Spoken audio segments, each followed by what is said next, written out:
So this brings us to our conversation with Jayla, and we have a great guest today, Mr. Jeff Weiner. Jeff may be our most strategic partner on Team BGCP. There he is, coming from his home office. And Jeff got involved with the club. I'm just going to round it off, say a decade ago, and he got involved in not really sort of an atypical way. Every path is different. But first, a board member introduced him, Dana Weintraub. And then his wife, Lizette, got involved, and she actually ran a cooking class out of the Menlo Park clubhouse for about a year, creating meals and teaching kids how to cook. And then Jeff became a Youth of the Year judge when we had it back in the EPA clubhouse in the main games room. And then he got more involved, and his wife got more involved. He's now on our advisory board. He and Lizette are the co-chairs for our Youth of the Year. Jeff meets every year with the Mission Task Force to talk about compassionate leadership and just answer any questions we have and how to run a high-performing organization. Every year he meets with our Youth of the Year, not just the final one, but all of them who participate. There's about 15 this year who spent about an hour and a half with them in the Redwood City Clubhouse. He strongly advocates for us, among other Silicon Valley leaders. Oh, by the way, he's also CEO of LinkedIn. That's sort of a side gig of his for another 25 days or so. But most importantly, he's just really represents the heart and soul of Team BGCP, understands deeply what we're about. While we're so focused on the local level and what we can do right here, Jeff is taking our good work, learning from it, and also thinking about what can he do with his global platform and national platform to help amplify this. So Jeff, it's great to have you here, but to show the respect that I have for you, rather than me take up your time, I'm going to have Jayla join us and give you someone much more interesting to talk to. So Jayla, are you in the house? Hi, I'm here, Peter. Hey, Jayla. Hi, Jeff. How are you? Good. How are you? You too. Good. Thank you. Thank you so much, Peter. So how are you and the rest of the family doing and handling this current situation? Thank you for asking. My family is safe and healthy, very thankfully, not just here at home, but our extended family as well. So we are incredibly grateful for that. And yeah, I think gratitude is the order of the day. The kids' schools did an incredible job of pivoting almost overnight to distance learning. And I don't know if they had backup plans in place or they just were able to mobilize incredibly quickly, but both of the kids' schools, Alexandra and Sophia, they've been fantastic. So they're very well taken care of. And Lizette and I and the girls have the opportunity to spend a lot more time together, as you might imagine, with everyone sheltering in place. So I guess that's kind of a silver lining, but we're all doing well. As a matter of fact, I just realized I have this virtual background behind me. I don't know, that may have been from a previous call. I'm just gonna. This is actually Alexandra's handiwork. I was getting complaints about my very blank walls. And so I asked Alexandra if she would do something. So it's hard to make it out, but she created this artwork in her spare time. There are these little mosaics and every square represents something to her. So it's been great to be with the kids. That is so amazing. I'm glad to hear that your family and then also your extended family are all staying safe. Same here. I'm glad that everyone is able to stay safe and also progress through this electronic learning that we are now doing. So I'm really happy to hear about that. And what has it been like leading a global organization remotely? And I'm guessing for LinkedIn, it's relatively easier to do remote work, but how has it been for you? Yeah, it's a great question. So it was interesting, LinkedIn is a part of Microsoft. We were acquired by Microsoft several years ago. And it's interesting. Microsoft is up in Redmond, Seattle, the area. And Kirkland County was the epicenter of the spread of COVID-19 here in the United States, which is literally Microsoft's backyard. So Microsoft had this very unique perspective and optics into what was taking place and how to potentially prepare for it and how to take care of their employees. And as a member of the Microsoft leadership team, Satya Nadella, the CEO of Microsoft, started calling daily meetings. They're called stand-ups. The reason they're called stand-ups is they're supposed to happen so quickly you don't get a chance to sit down. That is not normally the case. These stand-up meetings can take much longer than that. But at any rate, he started doing stand-ups, and I had an opportunity by virtue of watching what was happening up north to get LinkedIn prepared down here in Santa Clara County, which was really the next county in the United States to start to see a more viral spread. And so we had the insights that had been generated from Microsoft. And then, of course, obviously, we started to think through the implications for our offices. We have 30 plus offices all over the world.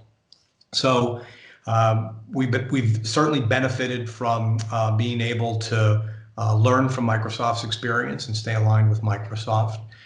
To your point, Jayla, the work that we do lends itself more to working from home. And we've seen very little in the way of lost productivity, in particular when it comes to our engineers. And writing code from home as opposed to writing code from the office has been for the most part, fairly straightforward and somewhat seamless transition. Our sales force has had to really start thinking about their best practices. It's very different selling remotely and over video than when you're in somebody's presence and you travel to see them. So that's been an adjustment that I think they're navigating well. And our leadership, our management across the company has had to figure out how to stay connected and how to make sure people feel supported and taken care of and can continue to be productive. The biggest challenge by far, which is not unique to LinkedIn, but for anyone working from home, especially if you have dependents, people you need to take care of for health reasons, or young children who are now doing distance learning, is all of these various contexts in your life converging. And so there's no such thing really as a break. You know, every time somebody has some time that's not scheduled, it seems like you're helping the kids with their schoolwork, or you're doing chores around the house, or someone needs your time and attention. That's very different than the office. At the office, when you have a 30-minute break or an hour break, it's a break. So I think people, to some extent, and you hear this talking to work from home professionals around the world, are feeling a little stressed in that regard. And it can be a little bit overwhelming in terms of trying to navigate all of that. But given so many of the challenges that so many people face, starting with our frontline workers, our healthcare workers, it is, I think professionals who can work from home have it far better than what a lot of people are going through. Right, amazing answer. And I definitely have seen a lot of that in the transition with my family here. My entire house is full. My parents are home. My siblings, of course, are here learning from home. And I see every time my mom is not in a conference call, or every time that she's not in a meeting or sitting down doing her own work, she is running around the house, either cleaning up or cleaning up after my younger brother. He's only 8. So for him, his hands-on learning is a lot of him being hands-on with a lot of my parents helping him. So I can definitely attest to seeing my parents run around and do that a lot. And I too try and give my helpful hand in anything that I remember from 3rd grade math. I try and help him with that. So that's great. So have you seen anything from LinkedIn data that can give us a glimpse for what will be happening in the future? Well, I think a few different things. So for starters, some of the initial data that we were seeing spoke to the slowdown in hiring, and then eventually a number of people being laid off, and the increase that we're seeing in unemployment. So that was a very, very clear trend that we were able to identify. And obviously, unfortunately, a lot of people are now experiencing firsthand. These are, at least by modern terms, these are unfortunately record levels of unemployment in a very short period of time, roughly 30 million people unemployed over the last several weeks. And we really haven't seen anything like this since the Depression era, believe it or not. So we are very hard at work trying to figure out how we can be there for our members, LinkedIn's members, those that are unemployed and looking for work, those that are now starting to think about reskilling, perhaps for a different future. So we're spending a lot of time focused on that. And then to your point, in terms of the data, one of the things that we're seeing is the increase in demand for online learning. So we saw as much as a tripling, nearly 200% increase in people subscribing to our learning coursework. So I mentioned earlier, people trying to figure out how to work from home.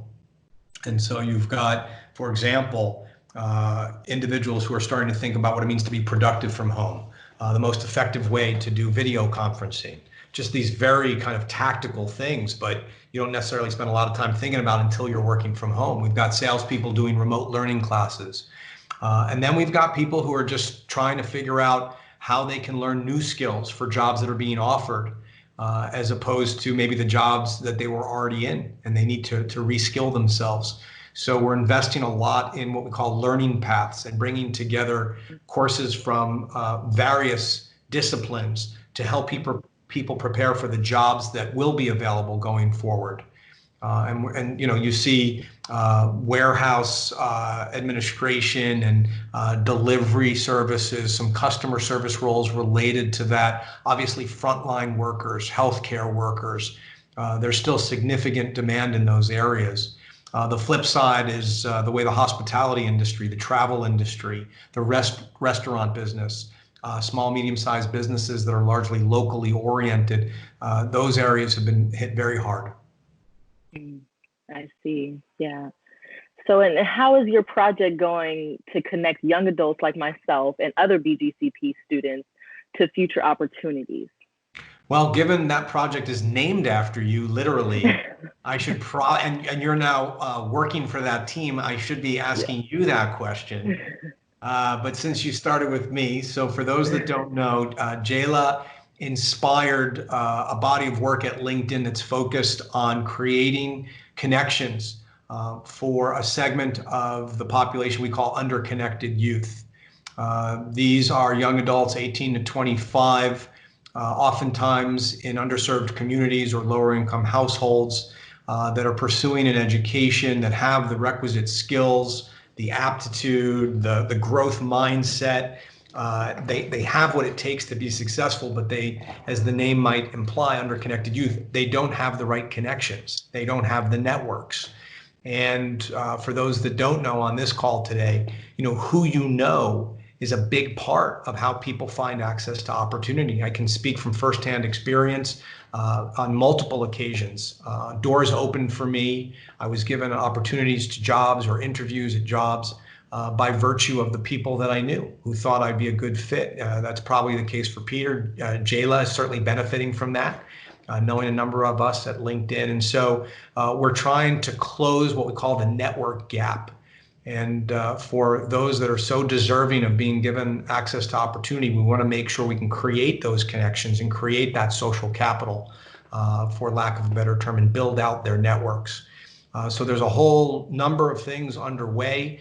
We are at the very earliest phases of designing some of these projects and some of these products and services over time. But long story short, we want to make it much easier for underconnected youth to connect with potential mentors and coaches that can help them think through where they want to go to school or what they want to do after school, or internships or apprenticeship opportunities that they can take advantage of.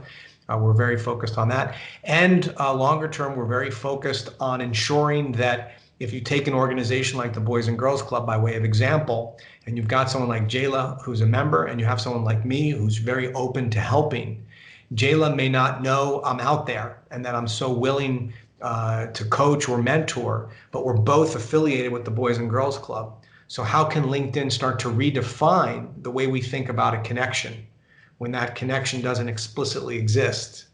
And so we want to think about how to leverage organizations like the Boys and Girls Club and nonprofits, junior colleges, vocational training facilities all over the world, how we can facilitate the way in which these young adults are gaining access to the relationships that will help them find the right opportunities. So we're very excited about that. It's also important to call out, Jayla, you asked earlier what kind of data that we're seeing based on the current trends and COVID-19 in terms of the landscape.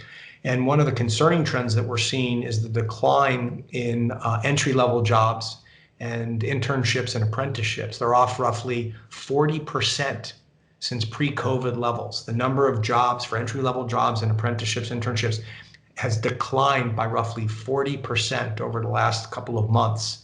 And underconnected youth are impacted even worse than the general population for a whole host of reasons, not least of which is that, by way of example, if you're coming from a lower income household, you may not have access to resources that you would otherwise have.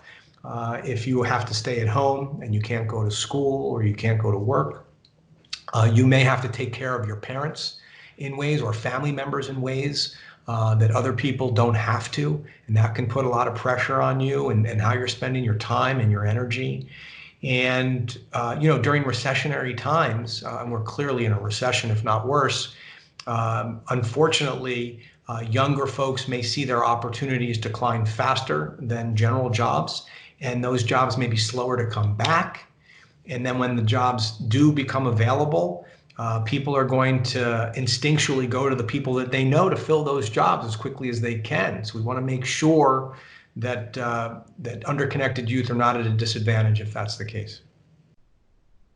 You hit every point that I would be hitting when explaining the networking that we are now engaging in. So thank you for that. Very well said. And you touched on this earlier about your Jayla, it's really hard to hear you, Jayla.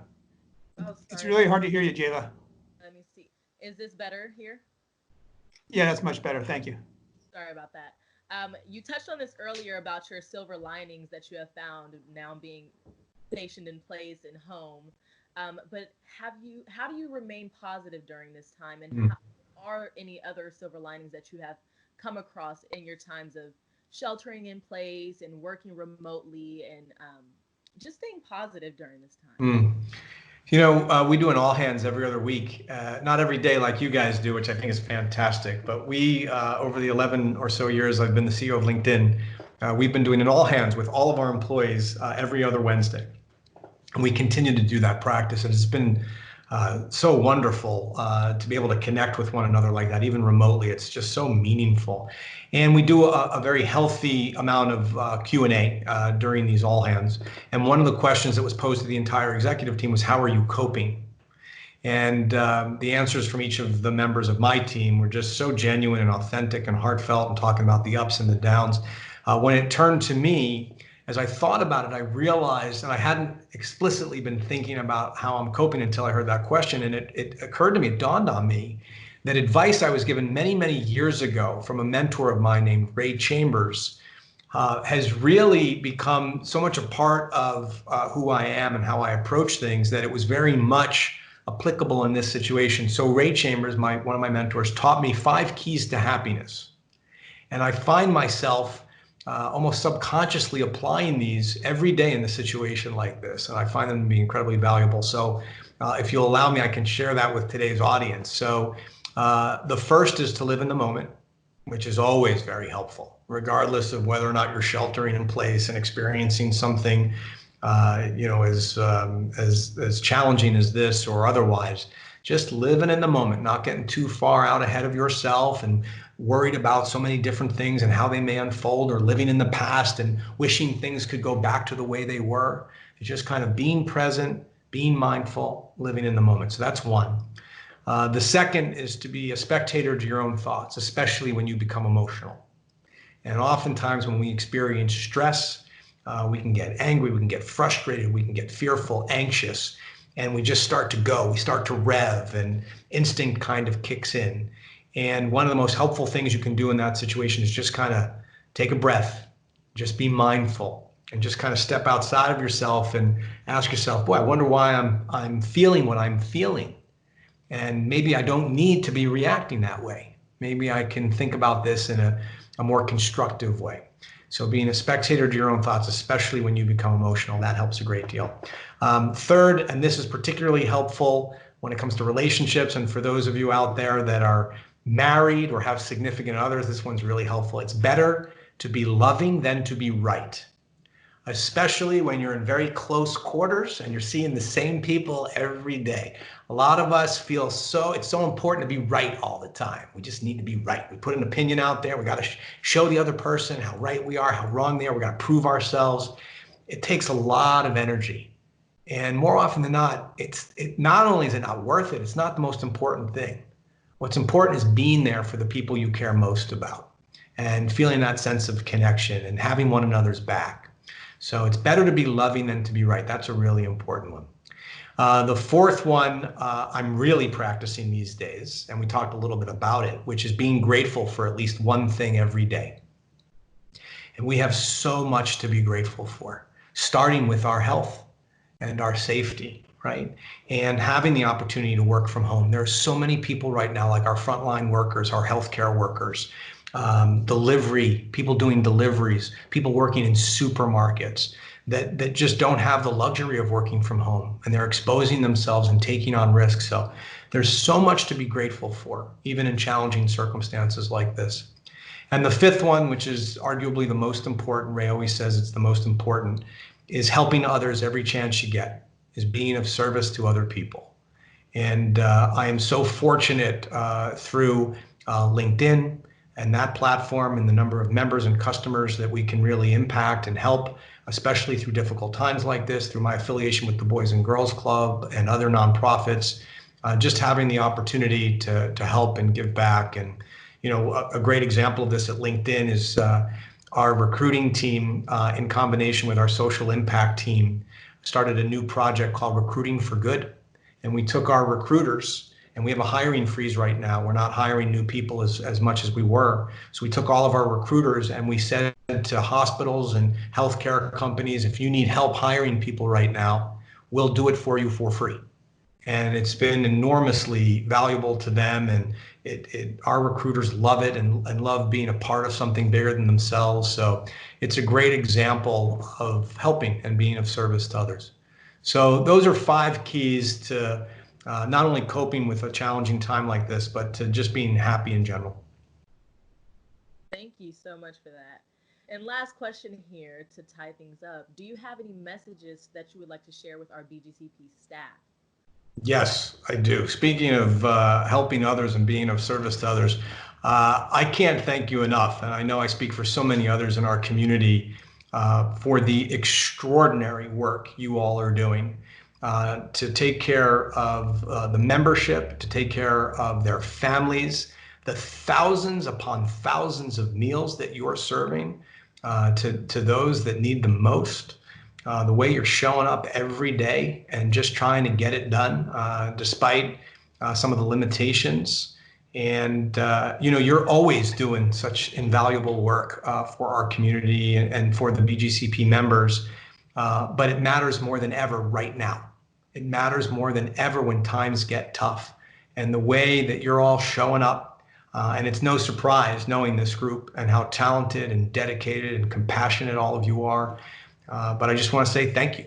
Thank you for all the amazing work that you're doing.